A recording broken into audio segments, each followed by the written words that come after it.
Welcome to the Anxiety Coaches Podcast, a relaxing and informative show where we explore anxiety, panic, and PTSD, sharing how you can overcome them for life.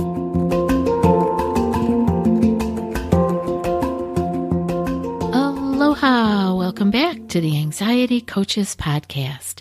I'm your host and coach, Gina Ryan, and I am so happy to be with you again today as together we can consider the many ways to bring your mind and body back to its natural peace and calm. In today's episode, I want to list out for you 12 anxiety culprits. Yeah, not that there's only 12. We all know better than that, but there are 12 things that come to mind that really are common anxiety culprits. And the more aware we are of these and how they are just niggling their way into our lives, the more we can protect ourselves from them and keep ourselves more in a calm and peaceful way. Many of these culprits are habits, and we want to be clear knowing that we can change our habits just because we're currently doing something rote that we are just not having any awareness around. We can change that. And that's what I'm hoping today's episode will bring up for you, that some of these things you might be doing in your own lives that are actually making your anxiety worse. Now, I want to start today's show with the quote, and here it is. This quote is from Tony Robbins, and he says, "In essence, if we want to direct our lives, we must take control of our consistent actions. It's not what we do once in a while that shapes our lives, but what we do consistently." And again, that was from Tony Robbins. So when I'm talking today about these culprits, many of these things you may be doing consistently, and they may not be something that's helpful to you at all. And like I said, it may have developed into a habit. And when we develop those habits, we stop thinking about them. Now, that's where habits are great, because we have many habits that are good that we don't think about. We don't have to think about tying our shoes. We don't have to think about closing the door when we come in the house. These are habits. These are things we just do. We brush our teeth every night. We go to bed at a certain time every night. We eat foods that we have found are better for our health, and we eat those in a habitual manner. That's all good. But habits can also be from things that are not good for us, but we're not paying any attention to them. We don't give them any energy or awareness. So hopefully today we'll be able to shed some light on some of these culprits that can make your anxiety worse. But before I get to those, this show is sponsored by BetterHelp. Back when I was struggling with so much anxiety and stress, I had wished that life came with a user manual. Unfortunately, life doesn't come with a user manual. So when it's not working for you, it's normal to feel stuck. Navigating any of life's challenges can make you feel unsure. Whether it's a career change, a new relationship, or becoming a parent, therapists are trained to help you figure out the cause of challenging emotions and learn productive coping skills, which makes therapy the closest thing to a guided tour of the complex engine called you. Personally, I believe that speaking with a therapist can be self-empowering, almost like having a user manual.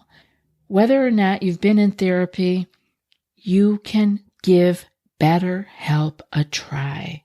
They are the world's largest therapy service.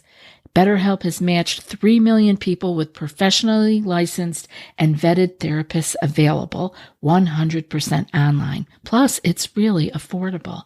Just fill out the brief questionnaire to match with a therapist. If things aren't clicking, you can easily switch to a new therapist anytime. It couldn't be more simple. No waiting rooms, no traffic, no endless searching for the right therapist.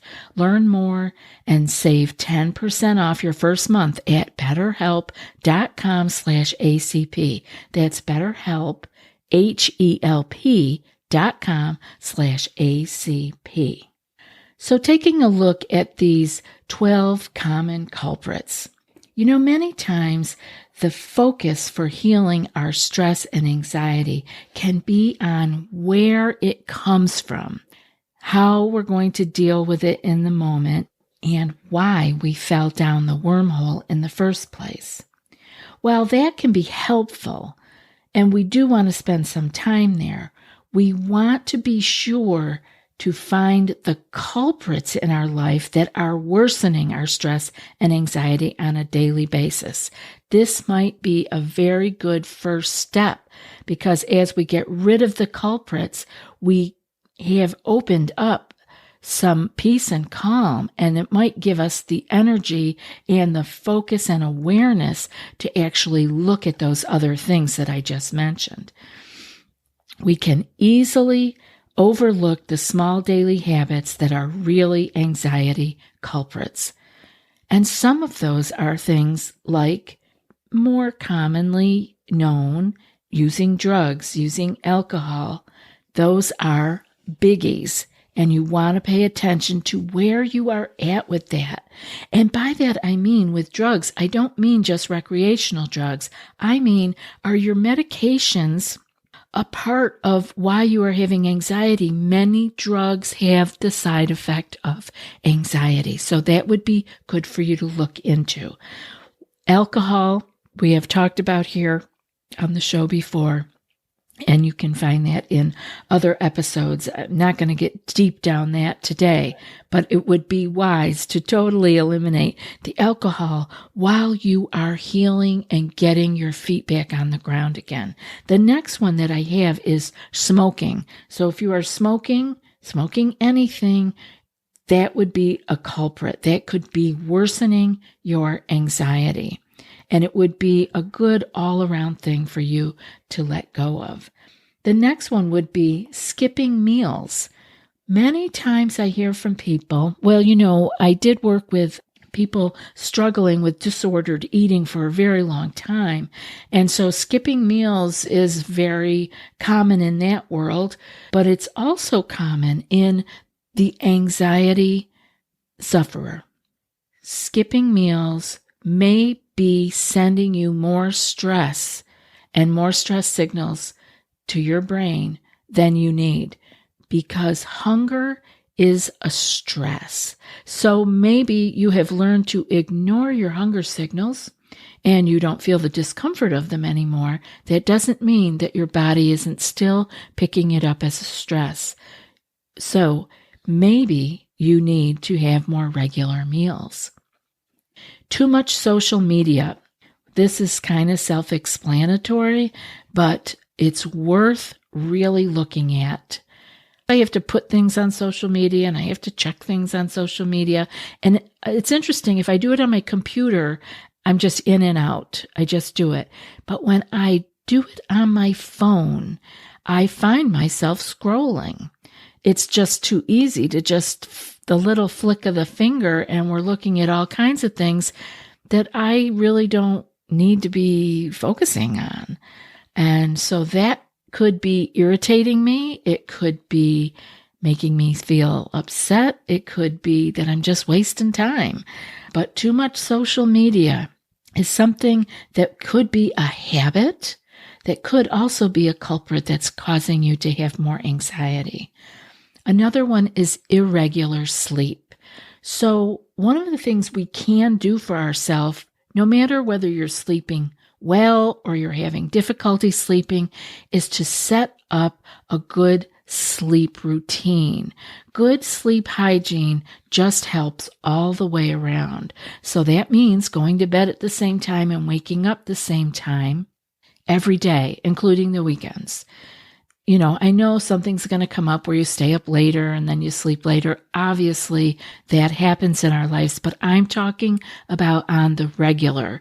We want to see if we have good sleep hygiene and get ourselves into bed by 10 o'clock. It's really well documented that from 10 to midnight is extremely important that you be asleep. It has to do with your body's cycles and the cycles of the organs and how they are replenishing and recovering from the day. And it also sets you up to be able to be asleep and in the dark. So it's important. Then you are setting yourself up for being awakened in the light and being able to let your eyes see light early in the day. That sets up your melatonin for later in the evening, but you have to get that light in the morning. So let's try it. You may have already just fallen into this habit of just doing whatever, using phones or tablets or whatever in the bedroom with that light. It's very confusing to the brain.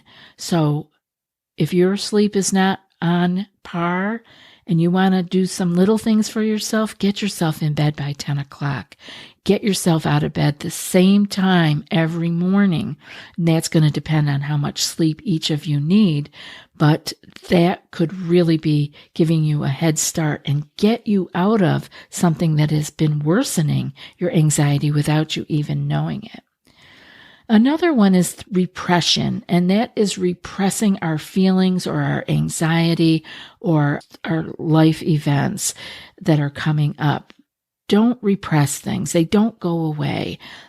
Just acknowledge it. You don't have to take a deep dive into solving everything that comes up to you. But if your anxiety is peaking, don't try to sweep it under the carpet. Acknowledge it and give yourself what you need versus trying to just run away from it or push it back down. Remember, repressing is like holding a beach ball under the water. It takes a lot of energy and effort, and all you got to do is wiggle the wrong way and it comes popping back up again. So acknowledge your beach ball of anxiety. See what you can do with it. Work with it. Don't ignore it or repress it. Another thing to pay attention to is reading online or in magazines or papers, reading a lot of negative news. We do have a choice what we pay attention to. We do have a choice of what we lay our eyes on. And we don't have to read negative news.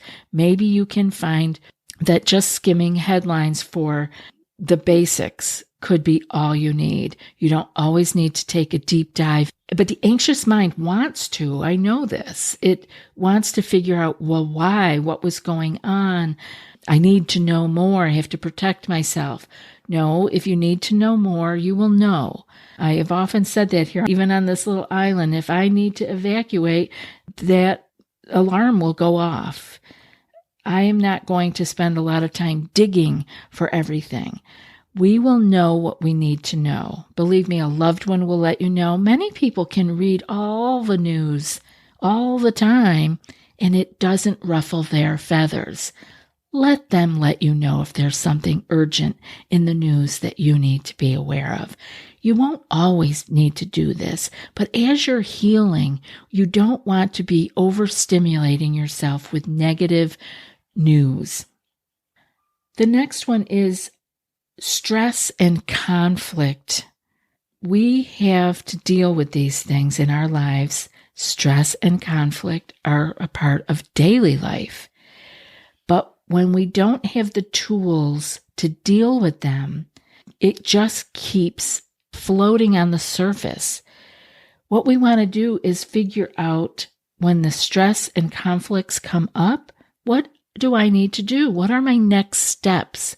We don't need to know everything, but one thing for conflict that I have always always liked is Marshall Rosenberg's Nonviolent Communication Skills. And you can find that online. You can just Google nonviolent communication and you will find an amazing website that can help you learn skills for dealing with conflict. And the more easily we can deal with conflict, the less stress we have, because we have the tools to move forward and be able to take care of conflict. Now, any episode on things that can worsen your anxiety would not be complete without talking about caffeine. I'll just say it quickly here. If you are drinking any caffeinated beverage and you have anxiety or high stress, you are causing yourself harm. All caffeinated beverages need to go while you're in the healing process. That means coffee, tea, whether it's black, green, white, whether it is matcha, whether it is a Chinese special blend, it doesn't matter. It doesn't matter if it's part of a ceremony or if it is your favorite thing in the world and you can't get out of bed without having it. If you are struggling with anxiety, I cannot stress enough how you need to let go of the caffeine. That could be the soda. It could be in the Red Bulls, the energy drinks. It could be in the chocolate that you're eating. You may not think you're sensitive to it because none of us want to put the caffeine down. I get it. It's actually an awesome drug when it is used here and there. But if you have anxiety, the best thing you can do is to eliminate all caffeine while you are healing. Let your feet get on the ground. Instead of every time you take a sip of a caffeinated drink, you are releasing more stress hormones, the exact thing that is causing you so much distress, the thing that sends you into panic, the thing that makes you feel like you're going crazy, the thing that makes you have intrusive thoughts. So don't sip on it. Just let it go for now. We live in a world now where you can get everything just about in a decaffeinated preparation. So enjoy that. It has such a small amount that it should not bother you unless you are drinking potfuls of decaffeinated coffee. And I know some people out there are drinking so much decaffeinated coffee because they're searching for the caffeine. But you really just want to let it go. It's not forever. I know it's hard, but I think you will be grateful that you did. Then the last few things I have for you is isolating yourself. I know I have talked about this in other shows where it is an anxiety behavior to isolate. We could just feel like it's just easier than dealing with the world because I get so fearful or so triggered either out in environments or with people. And so you find yourself isolating and you think that's making you feel better, but it actually makes your anxiety worse because you're not dealing with the issues. And then when you are forced to do something where you cannot stay in isolation, you will find that you are way worse off than you were when you started isolating. Take care of things when they come up. Just like I mentioned earlier, don't repress the anxiety. The last few things I have is eating too much, and that comes up. People think they're relieving their stress and anxiety by eating, but it actually is another stress on the body to be overfull. And finally, saying yes to too many things. Yep, many of us are overextended. We're people pleasers. We want to make everybody okay around us. And we say yes to so many things that we don't know up from down by the end of the day. Learn how to say no. It will make you feel like $1,000,000. It's worth the effort. And I know I have some other shows on that, but I wanted to mention it here because definitely saying yes to too many things can be making your anxiety worse. Remember, if you have a topic or a question for the show that you'd like me to address, you can send it by email to anxietycoachespodcast@gmail.com. That's it for today's episode. And before I read today's quote, I want to put out a personal invitation to those of you who would like to take your healing and your clearing of your anxiety panic to another level. If you are not someone who wants to join a group coaching program, you may be interested in joining in with me on coaching one-on-one. You can learn more about that at the website, anxietycoachespodcast.com, and go to the one-on-one coaching page. Feel free to send me an email, anxietycoachespodcast@gmail.com, with coaching in the subject, and I'll be sure to get back with you and we'll take it from there. No need to have this drag on forever. And now for today's quote. In essence, if we want to direct our lives, we must take control of our consistent actions. It's not what we do once in a while that shapes our lives, but what we do consistently. And that's from Tony Robbins. I'll be back in a few more days with another podcast. Until then, be well and aloha. Thanks so much for joining us for today's episode of the Anxiety Coaches Podcast. Find more information at theanxietycoachespodcast.com.